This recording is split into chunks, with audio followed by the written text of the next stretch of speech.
মুসা আল আশআরী রাদিয়াল্লাহু থেকে বর্ণিত, তিনি বলেন, রাসূলুল্লাহ সাল্লাল্লাহু আলাইহি সাল্লাম বলেছেন, তিন ব্যক্তির জন্য দ্বিগুণ পুরস্কার রয়েছে। এক, আহলি কিতাবদের মধ্যে যে তাদের নবীর ঈমান এনেছে এবং শেষ নবী মুহাম্মদ রাসূলুল্লাহ সাল্লাল্লাহু আলাইহি সাল্লামের ওপর ঈমান এনেছে। দুই, যে কৃতদাস আল্লাহ ও তার মনিবের হক আদায় করেছে এবং যে ব্যক্তির অধীনে দাসী ছিল, যার সঙ্গে সে সহবাস করত, অতঃপর সে তাকে শিষ্টাচার শিক্ষা দিল, আদব শিক্ষা দিল এবং উত্তম রূপে আদব শিক্ষা দিল, আর এলেম শিক্ষা দিল এবং উত্তম রূপের এলেম শিক্ষা দিল এবং তাকে মুক্ত করে দিল, তাকে বিবাহ করলো, তার জন্য দ্বিগুণ পুরস্কার রয়েছে। সুবহানাল্লাহ। হাদিসটি সহিহ বুখারীতে এসেছে 97 নম্বর এলেম অধ্যায়ে।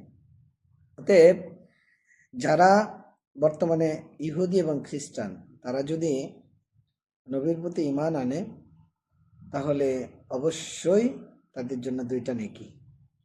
এক, তাদের নবীর প্রতি তারা ঈমান এনেছিল এবং শেষ নবীর প্রতি তারা ঈমান এনেছে।